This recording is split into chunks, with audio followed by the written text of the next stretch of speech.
How fun. We're back again for another live stream. Going back down this week to New Zealand. We're going to talk all about resiliency and preparing for resiliency and that first 72 hours. The session today is with EPOD, first 72. Who are going to tell us all about community resilience and the lessons they've learned from putting in EPOD units from around New Zealand. So that's going to be fascinating. If you haven't been on a live stream before, I'm Robin. I'm the founder and CEO of D4H, and D4H is the most uncomplicated way to do emergency management, right? So it's emergency management software that is extremely uncomplicated. EPOD use our equipment management solution, and that's a product that helps you manage and be ready with your equipment for any emergency.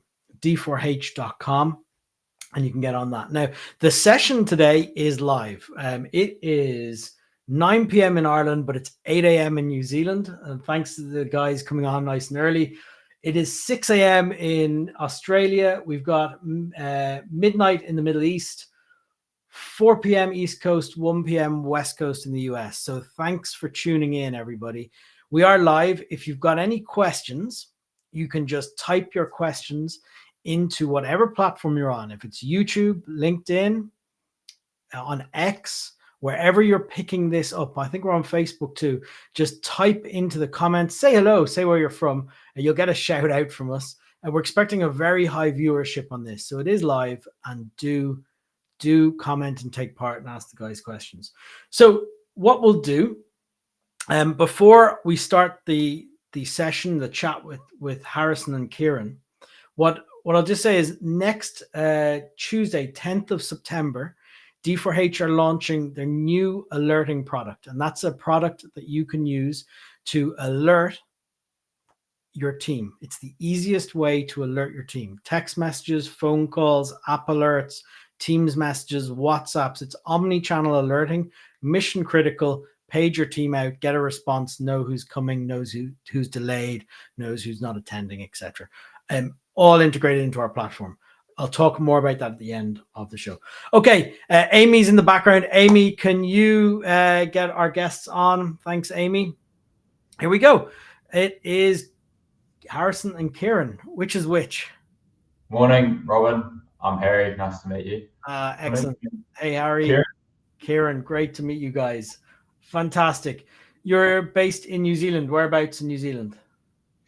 Yeah, so we're based up in Hawke's Bay on the east coast of the North Island in New Zealand. So this is where our home base is in Napier.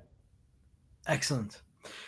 All right. So what is an autonomous off-grid emergency container? Yeah, so thanks, Robert. I can take that one. So an EPOD is an emergency. They are container units, and they are retrofitted with quite a reasonable amount of engineering. And the whole idea is that these EPODs can become an off-grid autonomous unit that can have its own power systems, its own communication systems, and a range of different resources and equipment to help a community or organization get through that initial first 72 hours and beyond. So when I've been to New Zealand and sat in some of the presentations that the districts and councils put on for the communities, their big line is nobody is coming to help you. You're on your own. They won't be able to get there. They'll be overwhelmed.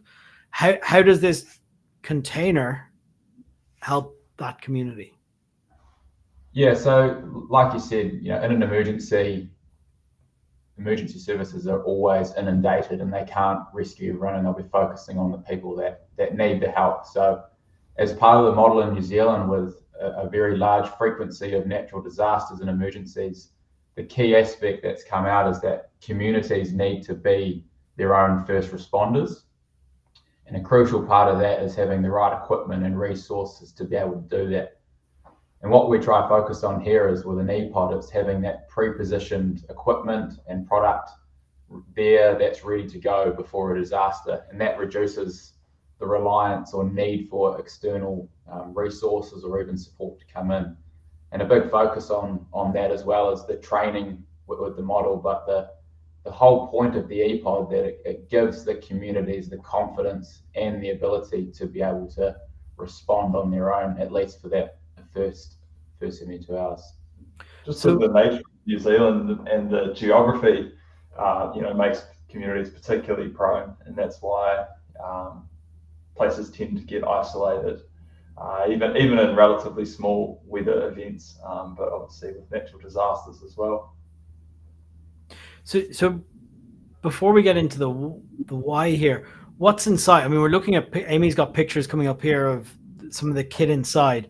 What's typically inside an EPOD, or are they all different? Is it per client? How does that work? So normally we'll engage with the client and produce a tailored contents package. All of our contents packages are triage, so we have our red, orange, and green sectors, and that's kind of an order of priority, what would be most important in that event. So, for example, in your red sector, there's communications, medical and life-saving equipment. Orange is more the tools to equip people to respond, and green is that longer-term view, like the emergency or MRE food supply on the screen there, water purification tools, items like that. One thing we focus on, Robin, with the equipment is based on the disaster risk in New Zealand, and we can go into this in a bit more detail, but New Zealand is the second highest ranked country in the world for disaster risk, and in our back door we've got some massive fault lines as well, from the Hikaranga Trench, which is up the east coast, which is predicted for a magnitude 9, and then you've got the Alpine Fault 8 as well. So the idea is if these big events rupture, it's going to cause this isolation and displacement for at least up to a minimum of a week now. That's what some of the wording that's coming out from central government. So what we do with the pods is we try to design a survival time, as we call it, for up to 7 days. And the equipment that's included inside the pods really depends on how big the community is, who it's going to serve, and the particular needs that they have. So for the isolated and rural communities that are all around New Zealand, which kind of were exposed in Cyclone Gabrielle, a really important point that we focus on to start with is planning for an event where there's going to be sustained loss of communications and sustained loss of power.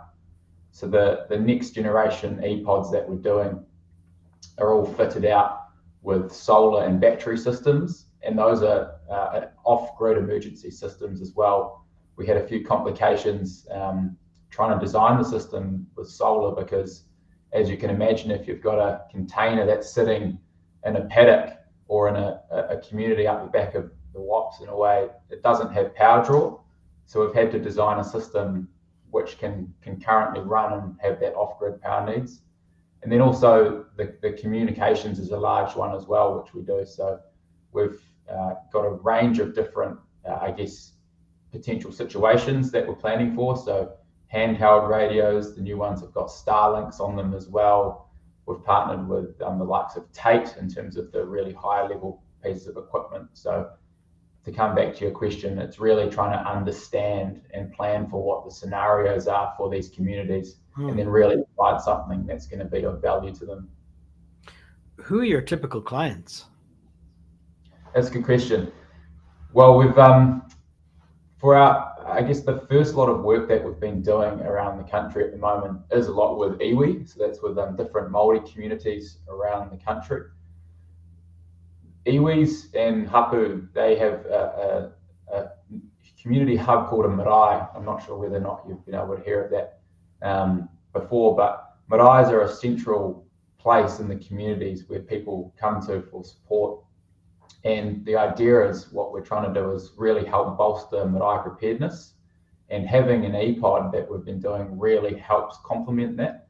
So we've worked a lot with the likes of a couple of iwis up in the east coast in Hawke's Bay and Wairoa, and then also more recently down in the South Island, where we've worked with Ngāi Tahu, which saw 22 of our EPODs placed all around the South Island at each of their marae sites. But in saying that, we've also worked with a lot of affected communities out of Cyclone Gabrielle, that were cut off for weeks at a time without power. And so we're doing a lot of backwards work trying to fix the problems that they have and plan for the future.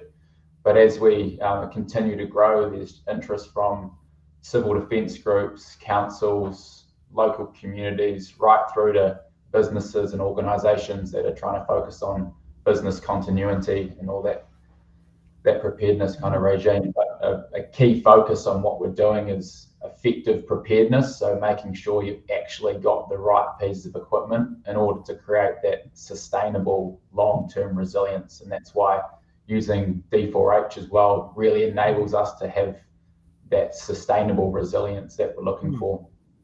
Excellent. What inspired this idea? Yeah, I can have a bit of a chat that as well. So yeah, as we were kind of discussing before, Robin, last week, this was actually a family business that started a couple of years ago, actually. And we come out of another business called Kruger, which is a sportswear business. And we were working with our communities up in the East Coast, doing a lot of sportswear and apparel for them. And one of their concepts, they came to us and they said, we keep getting all these severe weather events that are cutting us off, so how can we look to work with you guys to help build that? So we came up with the concept of EPOD essentially.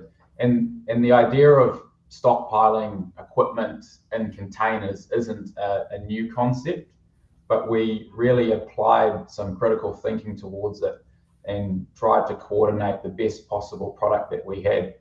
So we ended up doing 25 of our Generation 1 containers that were dropped up to Wairoa district. And in a weird stroke of luck, only 3 days later, Cyclone Gabrielle hit Wairoa and absolutely decimated the region, unfortunately. And as you might have seen in Cyclone Gabrielle, there was widespread damage all around Hawke's Bay.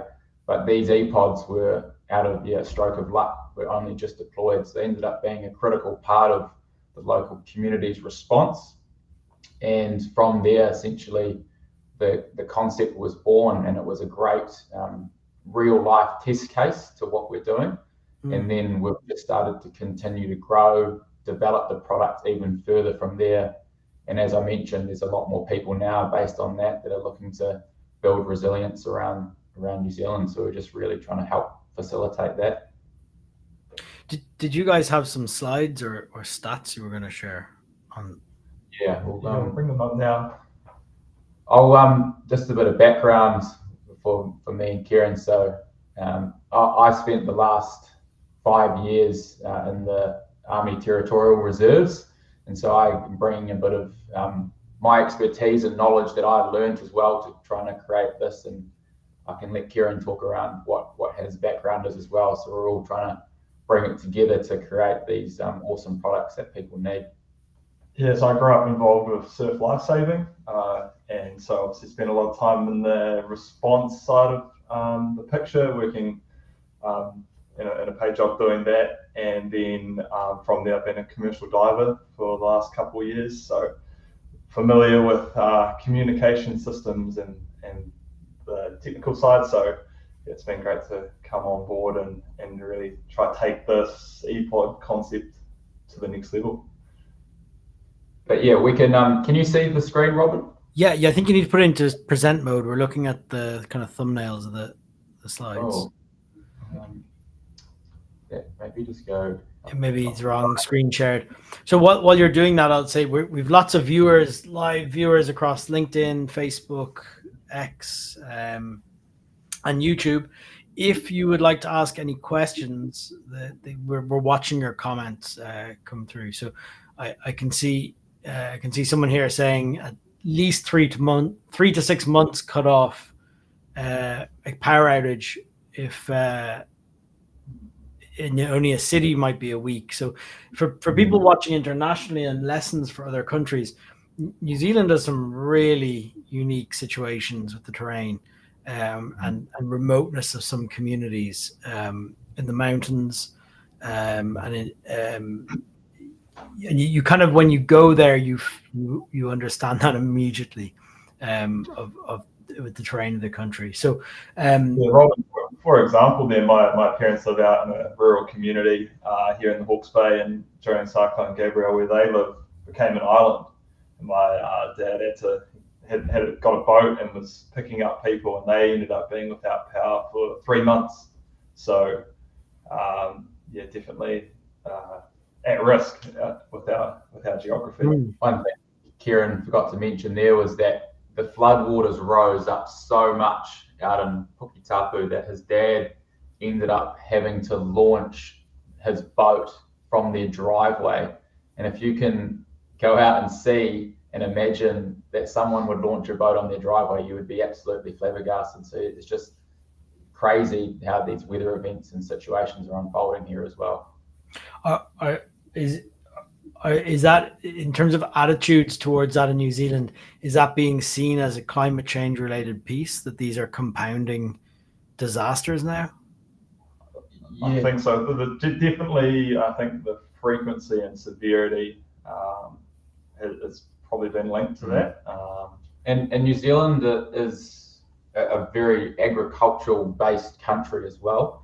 And unfortunately, we do have a lot of forestry. And one thing that we're seeing up on the East Coast is that with these big severe weather events, a lot of slash, which is the wood products and logs that come off the forestry plantations, are entering into rivers. And those are wiping out bridges and key arterial routes and causing a lot of damage to our beaches. So again, that blend of that is making it a little bit more impactful than it otherwise would have been. So that's what's again causing the isolation in these communities as well. On your presentation, we're still looking at the thumbnails. You can go full screen, possibly Alt F5 might do it, or if there's a present button. We've got the present. We've actually tried putting it on, but it's not. We'll just talk to it. Huh? Sorry, Robin, we might just have to talk to this, unfortunately. I know that's okay, sure. Press Alt F5. I'll try that. At the bottom, there's an option to do presentation, and I think you can, or what about that? Is that better? Yes. If you'd hit the from current slide, top left, does that start slideshow? We'd get it large, I think. So top left corner, it's got from beginning and from current slide. If you hit from current slide on the buttons top left.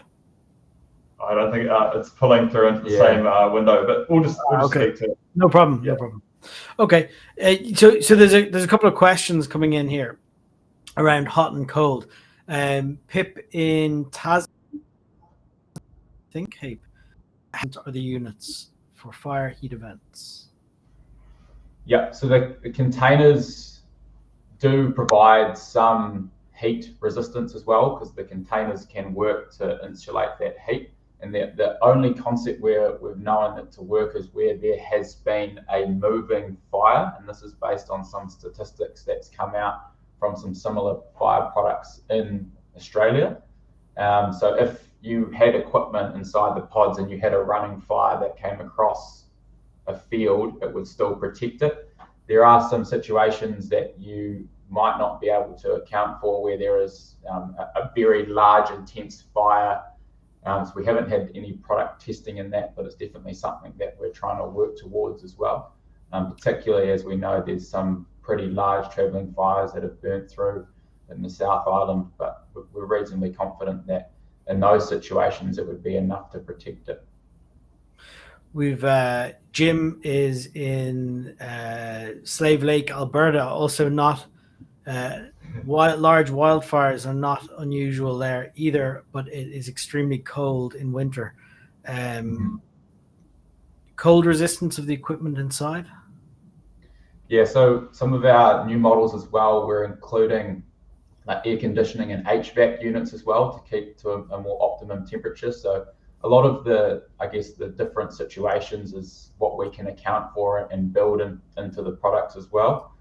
On the temperature regulation, we put side vents and then whirlybird ventilation systems as well inside the pod. So the idea behind that is containers naturally do have penetrated moisture or heat, so it's really important that you have an exhaust or ventilation system to expel that. So we purchase very high quality ventilation systems to extract. So if there's condensation that's in them as well, the system will be able to detect it and pull it out.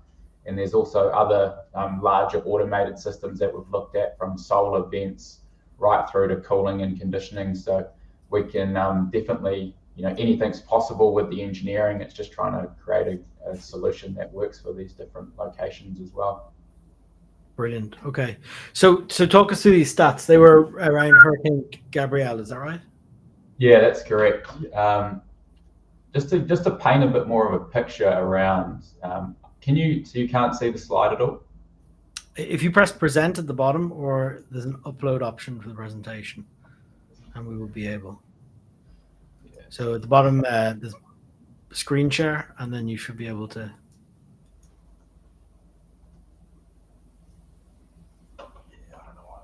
Working?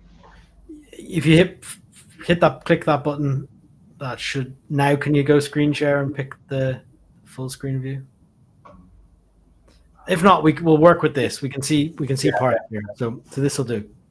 Unfortunately, sorry about that. Yeah, no, we can see the stats. Yeah, go as for you it. can see, so Cyclone Gabrielle came through New Zealand in 2023, and it was destined to hit Auckland and larger parts of the North Island, but Hawke's Bay initially wasn't considered to be at a higher risk. So in terms of the preparation or preparedness, that time window before, it definitely wasn't as emphasized the effect that it would have on Hawke's Bay. And it came very early in the morning, I think around 6 o'clock, and the flooding was just absolutely severe. And some of the statistics here that happened on the first day, there's 400 rescues, and then 1,200 dwellings got damaged from flood prone as well. And then most of the whole region only had about 80% of cell phone coverage. But if you look across to the next slide here, this is more of the ongoing impacts. You can see that 9,000 people were evacuated out of their homes to civil defence centres. Over 54 communities were isolated or impacted right from Mahia down to Parongaho. And you've got to remember that Hawke's Bay isn't a massive region, so there's quite a lot of these impacted communities. And then also on top of this, outside of this is just looking at Hawke's Bay, the region we're in, but other regions like Northland, Auckland, Bay of Plenty, parts of the Waikato were also quite badly affected. So would be even on top of these stats. And the other component there is that bridges destroyed. So 25 bridges in Hawke's Bay were wiped out, and some of them to date still have not been rebuilt. So again, it just created this huge system of geographic isolation. And unfortunately, our emergency management system and framework just wasn't able to cope. So it really identified the vulnerabilities that we have in our, community response and community resilience. I think having gone through this experience and focusing on what we're doing now is we're trying to take a lot of the lessons learned from Cyclone Gabrielle in particular, because it was right in our backyard. And our key focus now is definitely trying to put these products in place. So if an event like this does happen again, where the bridges are destroyed, the communities are isolated, that they can have the ability to at least stand up and get through on their own for at least at a minimum the first 72 hours, but really trying to plan forward for that catastrophic events that I was talking about with those big earthquakes that are sitting on our backyard as well. Is there any resistance to putting in EPODs from anybody, or is this just seen as a benefit? I think there's definitely different speeds that people operate on. So the councils and other kind of larger organisations is trying to work through and plan and understand for all these events in a more of a probably more medium to long-term capacity. But a lot of these communities have just frankly been through hell and are trying to literally do anything they can to build resilience. So one thing we're definitely seeing is a different level of pace that people are and importance that are moving. So without a doubt, the communities and the members living there are definitely the ones that are driving it, because they're the ones that have had the effects. So there is a little bit of... They're community groups purchasing rather than government at the moment. Is that typically what you'd see? Yeah, that's correct. There's a bit of funding. So some of these pieces of assets are critical on local and government funding as well. There are other organisations which have their own funding streams, like the likes of Ngāi Tahu as well, and some of the other iwi groups that are able to fund these projects themselves. But yeah, we're definitely seeing, because of the nature of New Zealand's emergency management framework, which again is under review at the moment based on the Cyclone Gabrielle impacts, which we'll be excited to hear shortly on what the future is going to look like. But I think the thing that we're seeing, I would say, is that there are a lot of individual fragmented communities doing their own sorts of preparedness. And what we're trying to do is to really bring that into a central product or a central place where we can help all these people and have a one centralized, solution that people can use. So one thing that we're really focused on is to be able to ensure that these products can be implemented into larger council planning, larger government planning as well. So we're just trying to work with all stakeholders to build that. What does D4H do for you in this? I suppose when you're in terms of responsibility, obviously a big part of having this resource is looking after it. Right? It's no good sitting there if it's put away and not touched for a year. So it needs to be, in terms of servicing and maintenance, the equipment inside needs to be maintained.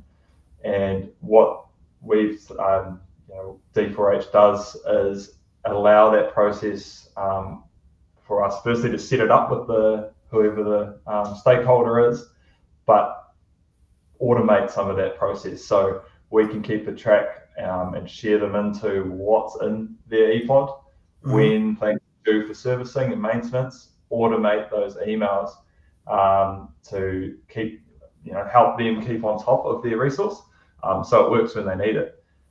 That's been really beneficial. And then moving forward with people or organisations that have multiple EPODs, it's that overarching management.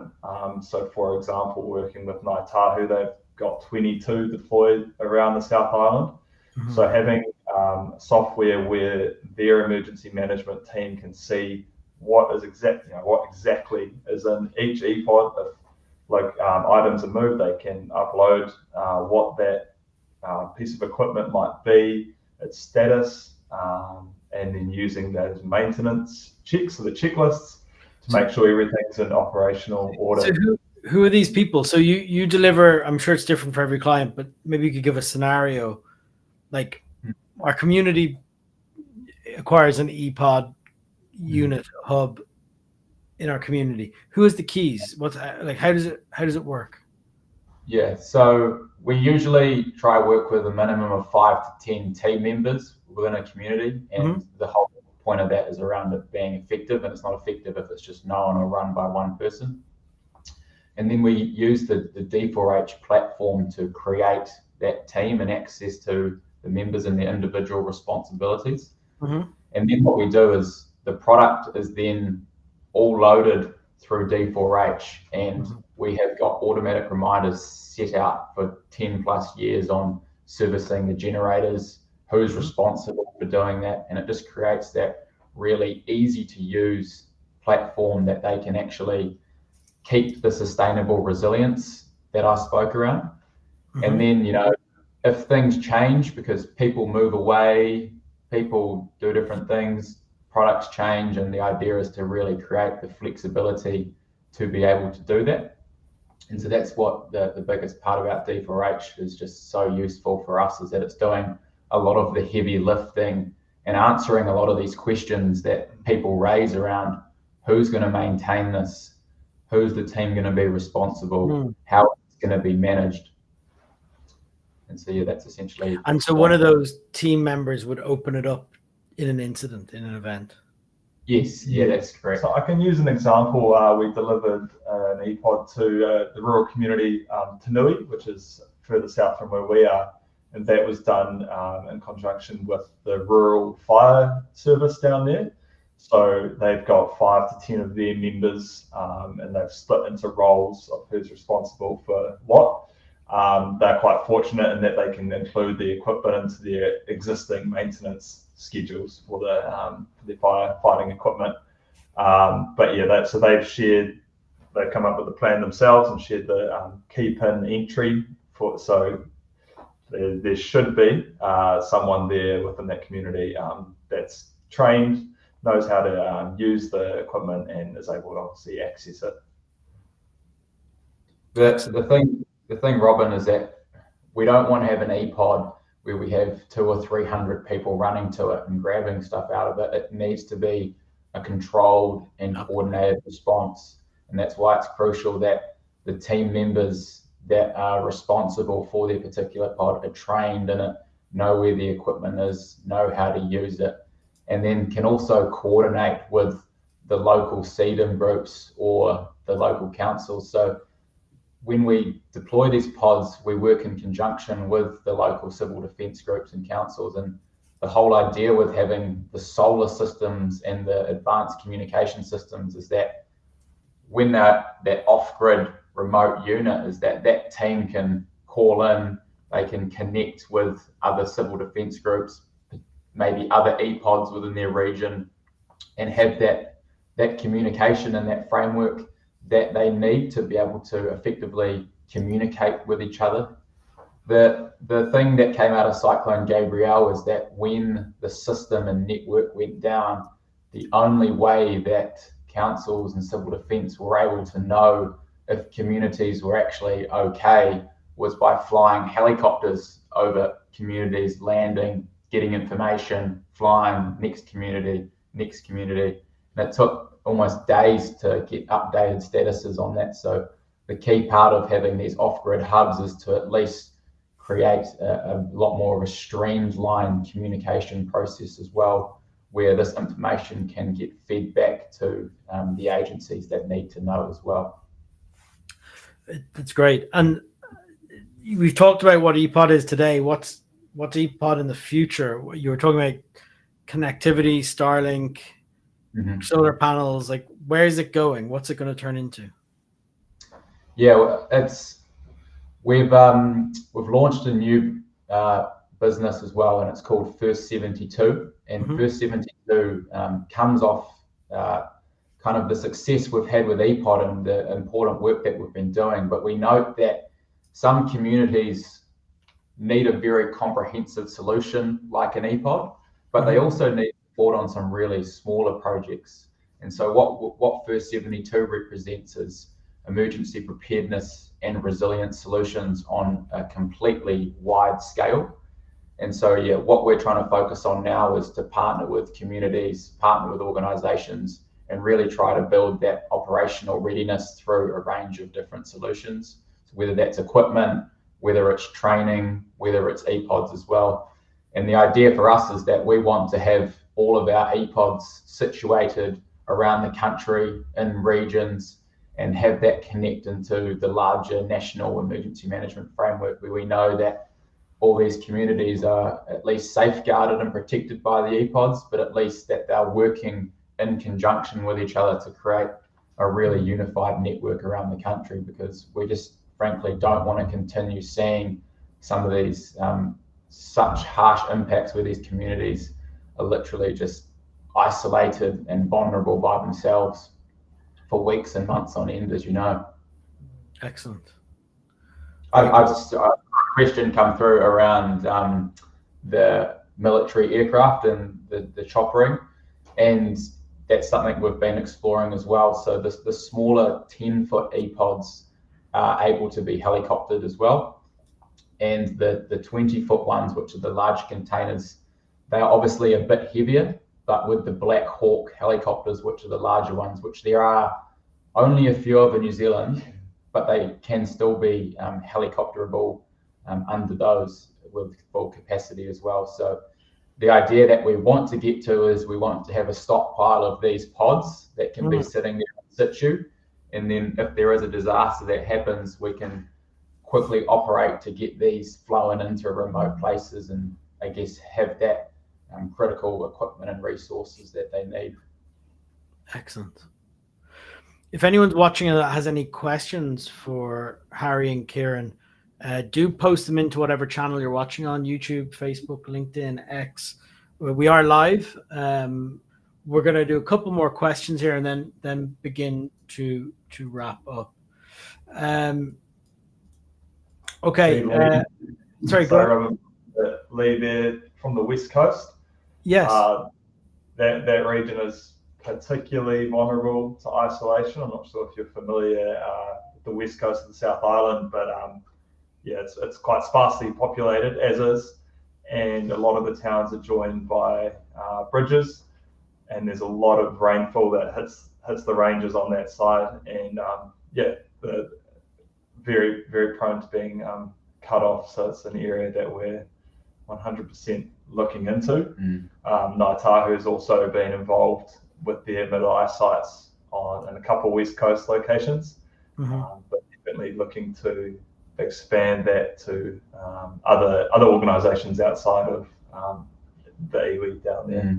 I think that's the critical point, Robin, is that regardless of what we're doing, is that there needs to be community champions and community leads that are wanting to take responsibility for this. And our EPODs are only as effective as those people as well. So what we're really trying to do is identify those leads, identify those community groups as well, and really try work and utilize their passion for this as well to be able to effectively put these resources in place. I mean, what you're really packaging up is, look, I'm very oversimplifying this, but anybody can buy a container and fill it with equipment. What you're packaging up is what equipment and the entire schedule of how you maintain that to be ready at any time. I see, like, that's the hard part is the logistics of this, not it's doing it at scale, right? Across a large area. One of the things that I'm really focused on going forward is that my belief in building preparedness and resilience is both on a physical and a mental level. And so a lot of this EPOD and a lot of the focus is around, from civil defence at the moment, is going, hey, here's your physical resources, you're prepared. But one thing that we're focusing on the wider First 72 business is really around mental preparedness as well, how to build confidence, how to enable people to be empowered in these situations and be able to have the ability to respond. So I think it's something that we're focused on, and building effective resilience is around both physical and mental preparation, because these situations are potentially going to be some of the hardest days of people's lives, particularly with these largest earthquake events, and all we're trying to do is to be able to support them in that. What else can D4H do to support you? One feature that I forgot to mention before from that management scale was your GIS mapping, and that's really important to be able to share. And I think what particularly, where the value, or a lot of value, lies at D4H is it's already been adopted by lots of groups around New Zealand, ranging from the Coast Guard to local civil defence groups. And I think a lot of people in the comments here, West Coast and Tasman and lots of other ones I spot in Napier, they're all on board already for, right?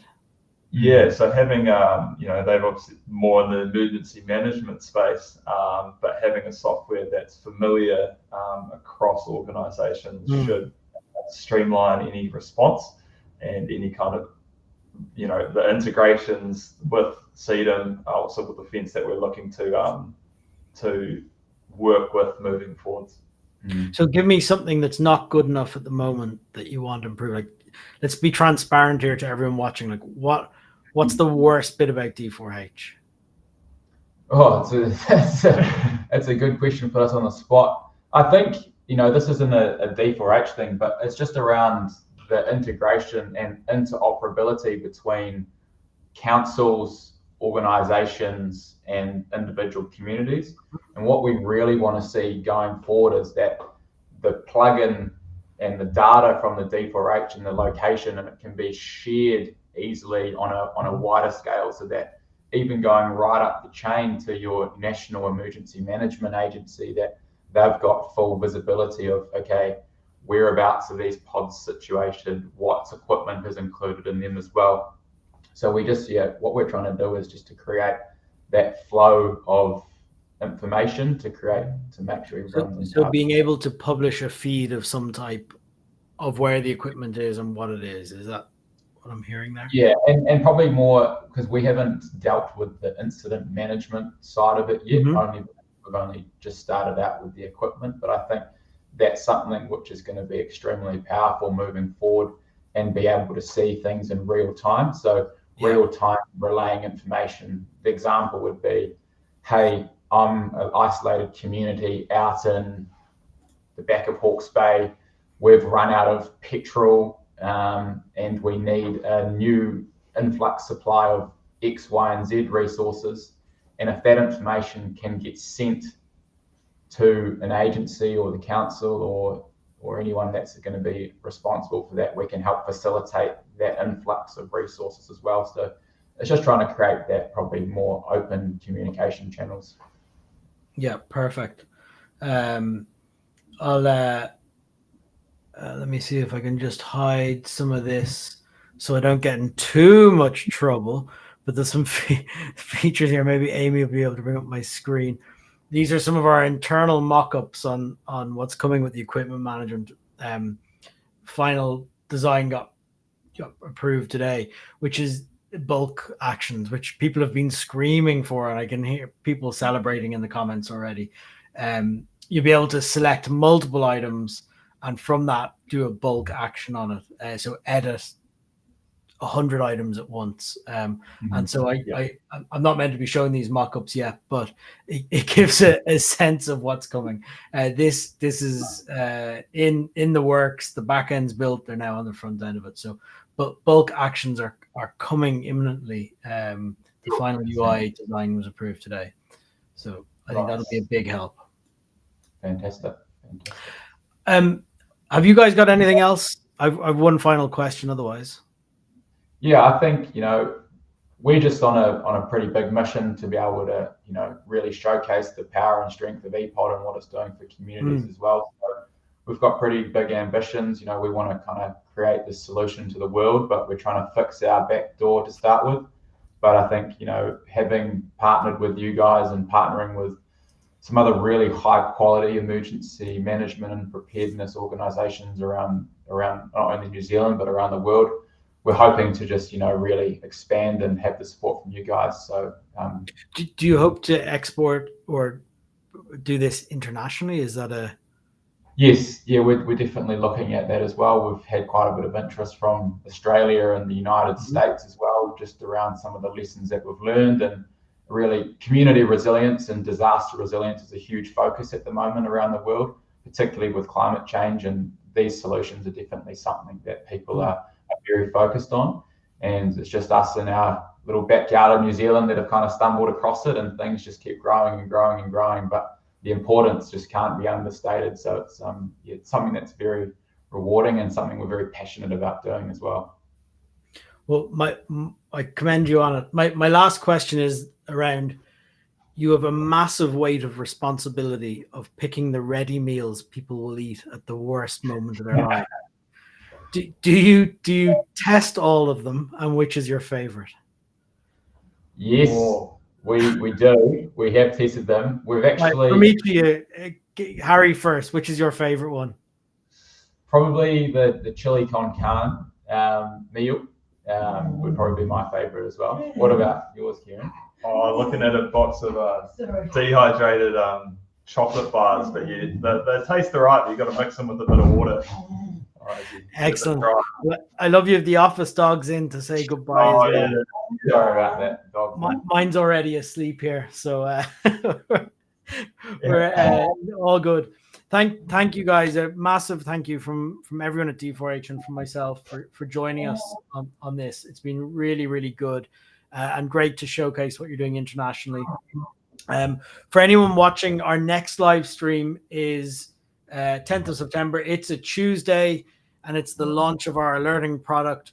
We already have a good few customers who came on early. We're early testing it for the last 6 months with us.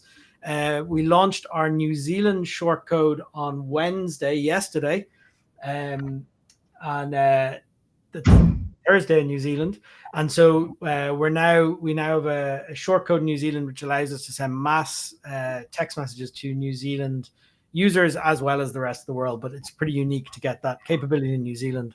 So we can deliver alert anybody by text message, phone calls, and coming push notifications, app alerts, all these things. So we're gonna have our engineering team on Tuesday discussing their design decisions on that. A couple of our team, and I'm going to do a live demo. We'll try and call some people. So thanks for joining, and sign up for next Tuesday and check out First 72 and EPOD. Yeah, cool. Thanks, Robin. And if, like you said, if there's any communities that are out there that need our support, just get in contact through our website. It'd be great. Excellent. Thank you for the offer. See you soon. Bye-bye.